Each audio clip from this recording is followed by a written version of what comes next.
This is Dear Strategy, episode 121.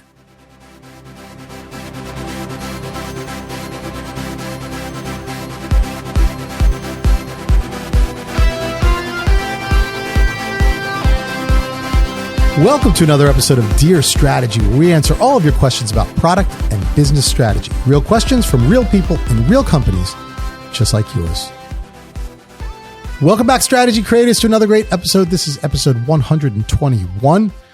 Going to bring to you another strategy story this week. These are stories kind of ripped out of our own lives that kind of cause us to sit back and say, why did a company do that? And we try and answer that here and, ask the question maybe a little bit more deeply. Is that a good strategy for companies? So before we get into this week's story, again, I just want to do a quick shout out for Strategy Generation Company. That's a company that I own, the company that I founded, and the company that, of course, makes this podcast possible. You want to learn more about the strategy training, consulting, coaching, and all the different offerings that we have, please go visit us at strategygeneration.com. Get in touch with us, and hopefully you'll find something there that can help you or your company or your business to grow. So let's go ahead and get into this week's story. It's not necessarily a formal story per se where, I say, well, this is exactly what happened at this particular time in my life. I'm actually going to give you a scenario that I think we've all experienced. I've, experienced it myself, talked to many, many other people who have experienced it as well, because it is pretty transparent what companies are doing here. But this has to do with inkjet printers.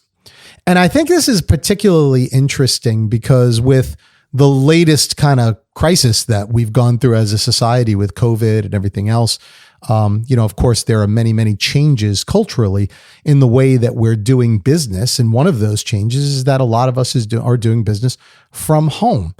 And as a result of that, we have to have our home set up, our home offices set up, which means we have to have a, computer with a good webcam, decent internet, all those different things.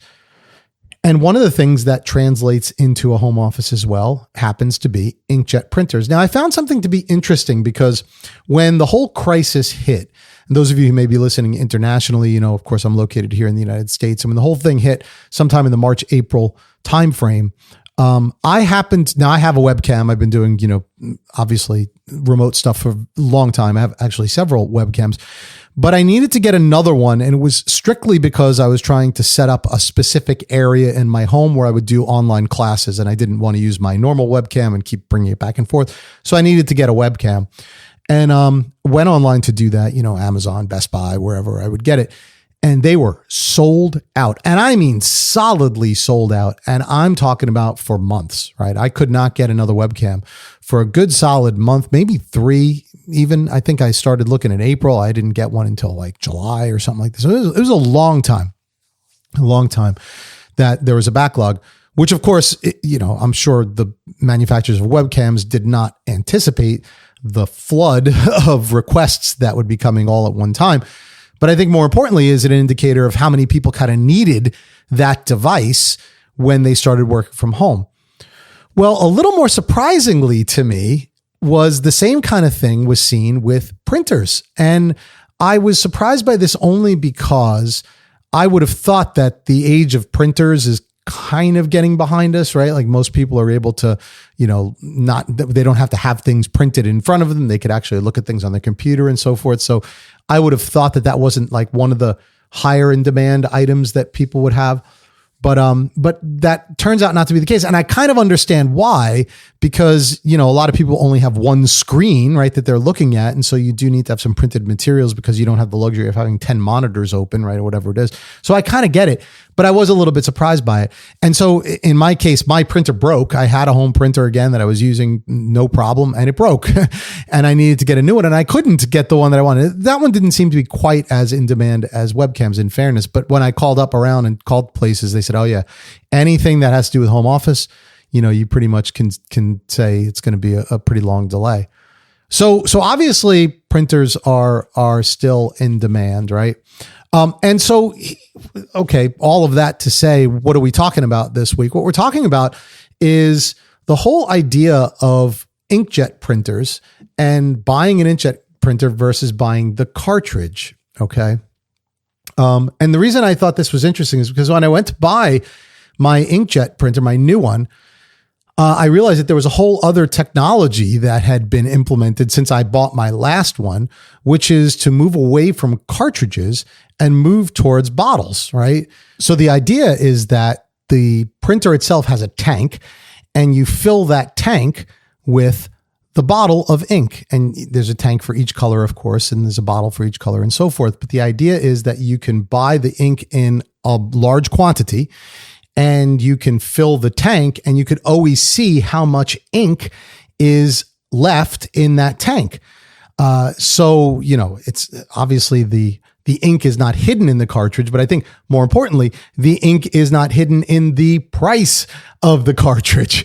And that is really, really attractive. So when I saw that, I was like, that solves a huge problem that I thought I had with inkjet, which was that, you buy the inkjet printer for a low price, and then you have to buy cartridges, and the cartridges are collectively either as much as or more than the price of the product itself.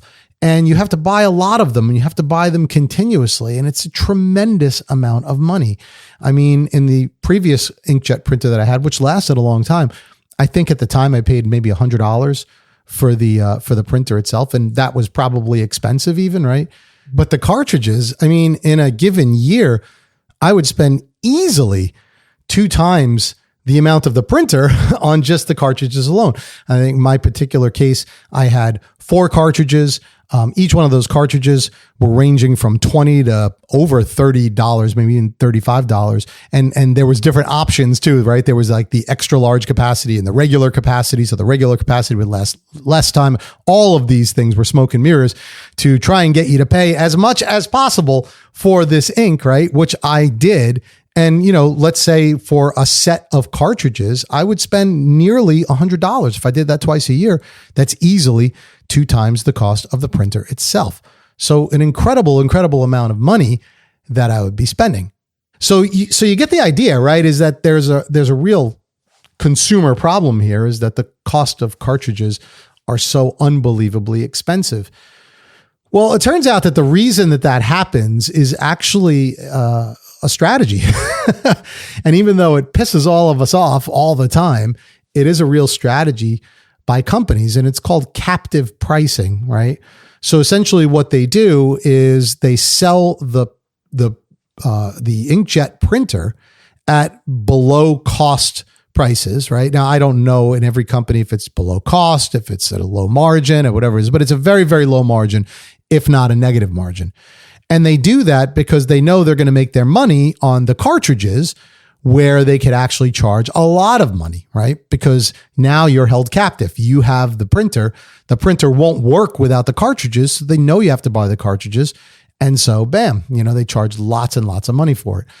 And manufacturers even started to get even more aggressive than that, where they would say, not only do you have to buy the cartridges, you have to buy our cartridges. And not only do you have to buy our cartridges, but you can't fill them with anybody else's ink. And they put electronics in there to sense if there was non-genuine cartridges in there and so forth. And then it would render the printers useless. So it was like absolutely captive, right? It wasn't even, some may argue that it was anti-competitive. And there were actually a couple of cases, lawsuits and so forth that went forward arguing just that. But outside of the scope, at the end of the day, the idea of captive pricing is very real, right? Sell the device at a low price and then sell the cartridges at these enormous prices.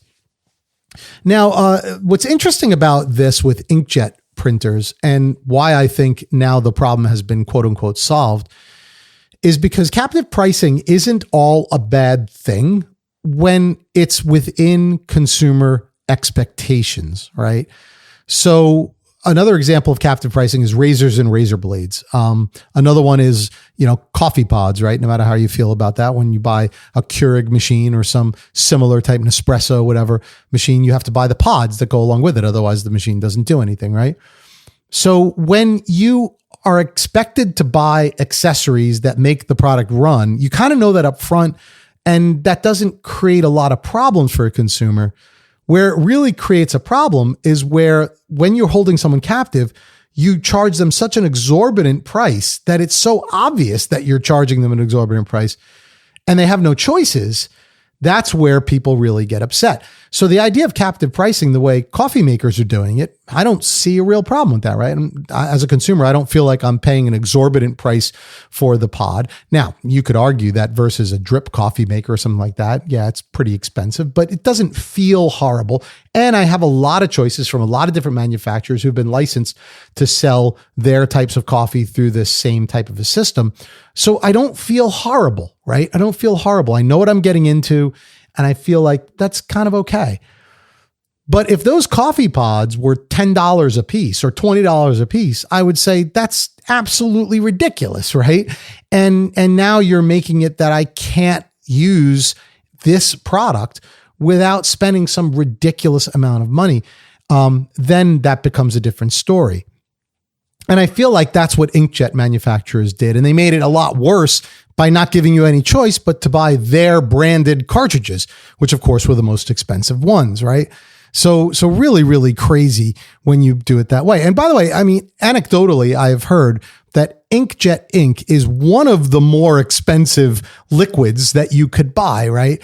I say anecdotally because I don't know that I can cite any particular source, and I think a lot of prices would vary. But what I've read is somewhere between $3,000 and $8,000 a gallon is what inkjet ink ends up equating out to, right? When you calculate it all out, which is ridiculous in any stretch of the imagination. I don't care how much it costs them to make it. It's absolutely ridiculous, and people know it.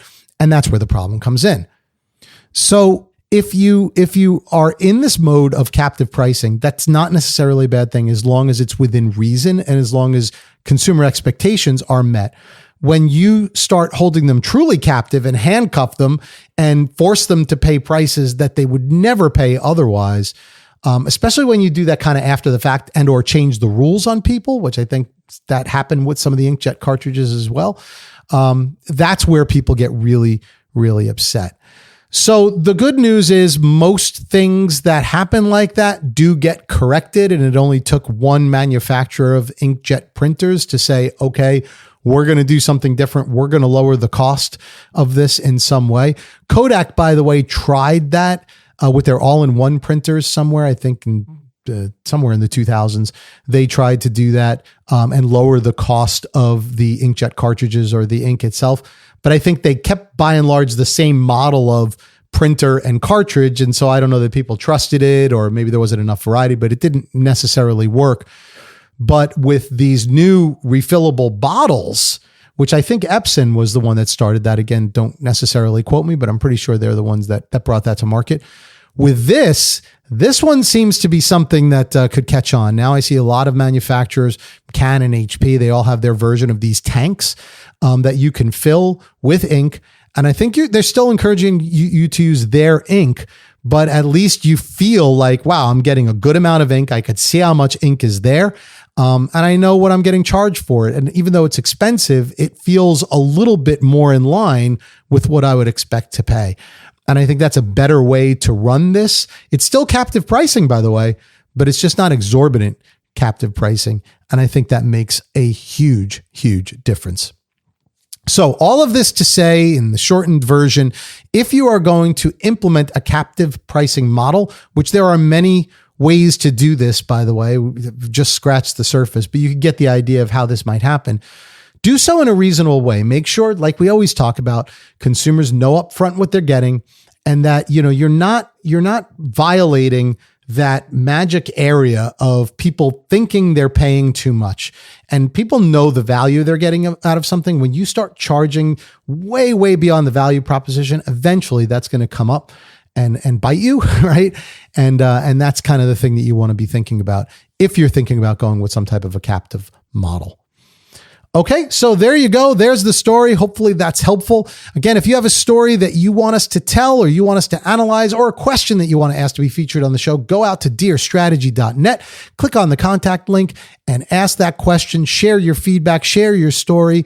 Just get in touch. We love to hear from you. We also, of course, have a blog on that site that goes along with every one of these episodes. So please read through those and comment on those. Give us your feedback. We'd love to hear from you in those forums as well. And while you're doing all that, please don't forget to make time for the plan. And we'll see you back here on another episode of Dear Strategy. Thanks for joining. Thank you for listening to Dear Strategy with Bob Caparelli. To learn more or to submit a question to be featured on our show, please visit us at dearstrategy.net.